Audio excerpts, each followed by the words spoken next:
이제 레이아웃이 딱 만들어진 거죠.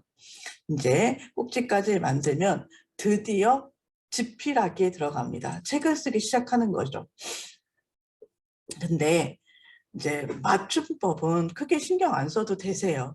사실 이제 맞춤법에 약하신 분들도 있거든요. 그래서 나는 맞춤법 못 써서 그 책을 못 쓸 것 같아요. 이런 걱정은 안 하셔도 되고요.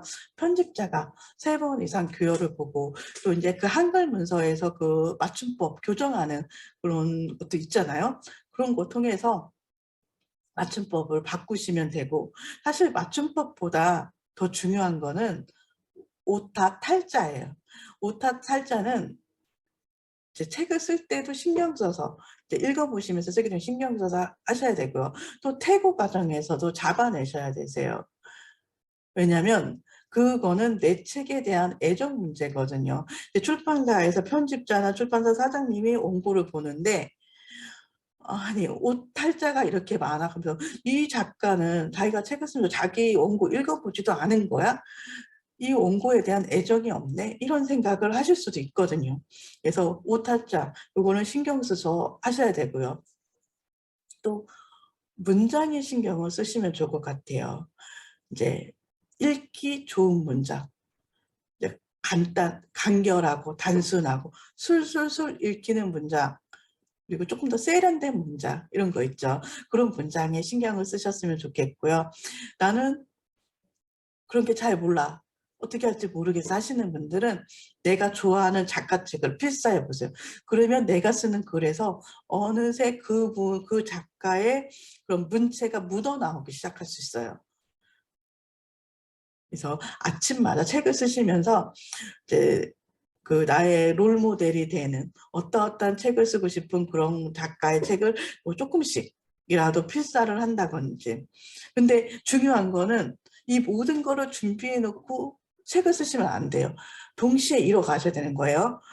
그러면은 나 이제 책 쓰는 거 자신이 없으니까 책을 많이 읽고 조금 더 내가 뭐 문화 이제 그 소양을 만들어서 지식도 좀 쌓고 그 작가적 소양을 만들어서 책을 써야지. 그러면은 쓸 수 없어요. 늦어져요. 그냥 동시에 내가 글쓰기 문장력이 좀 떨어진다. 그러면 아침에 일어나서 작가책 필사를 좋아하는 작가책 필사를 하면서 그 끝내고 내가 한 장, A4 용지 한 장이라도 하루에 한 장이라도 조금씩 매일 쓰면 그게 책이 되거든요. 그렇게 하는 게 굉장히 중요하고요. 또 중언부언, 했던 말도 하고 했던 말도 하고 비슷한 말도 하고 이렇게 하면 안 됩니다. 간결하게, 단순하게, 그리고 누구나 이해하기 쉽게, 초등학생이 또 읽으면 이해하기 쉽게, 이런 식으로 쓰셔야 독자들이 좋아요. 독자들은 어려운 책 안 좋아합니다. 안 읽어요. 그러니까 조금 내가 이제, 그러니까 우리가 쓰는 책은 전문 서적이 아니거든요. 교수님들이 쓰는 책은 개론서 막 이런 건 두껍고 있어 보이긴 하지만 사실 잘 안 읽어보게 되잖아요. 우리가 쓰는 책은 전문 서적이 아니고 나의 경험과 지식, 그리고 내가 다른 사람들한테 어떤 메시지를 주고 그 사람의 인생을 바꾸고 싶은 건지, 그러려면 읽어야 되잖아요. 읽기 쉽게 가볍고 술술 익히게 써야 되는 거고요. 책은 엉덩이의 힘으로 쓰는 거예요. 여러분들이 노트북 앞에, 책상 앞에 얼마나 앉아있느냐, 하루에 몇 시간 앉아있느냐, 그거에 따라서 초고를 완성하는 기간이 달라집니다.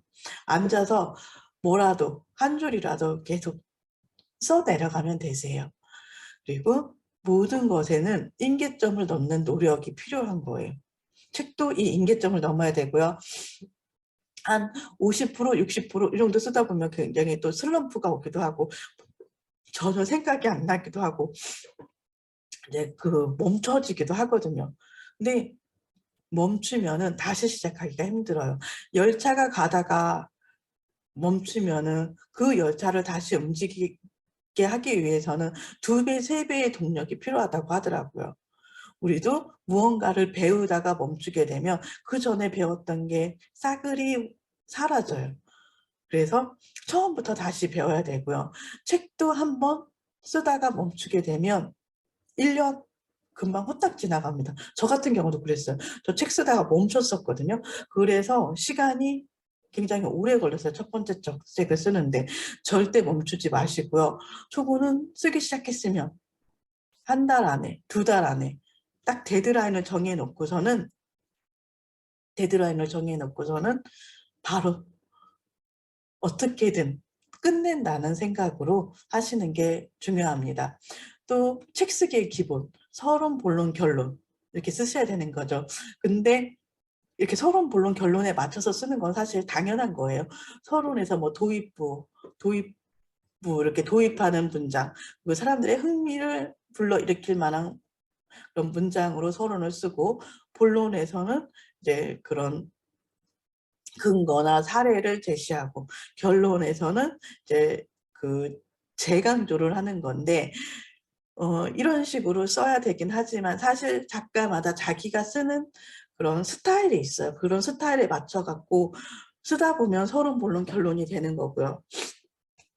또 이제 출판사에서도 그것도 이렇게 편집 문장을 재배치한다거나 해서 어느 정도 해보니까 너무 이렇게 틀에 박혀가지고 이렇게 써야지, 여기 서론은 이렇게 써야지, 본론은 이렇게 써야지, 막 그 결론은 어떻게 쓰라고 했지, 요거에 생각하지 마시고 그냥 나한테서 나오는 생각대로, 의식의 흐름대로 써보세요.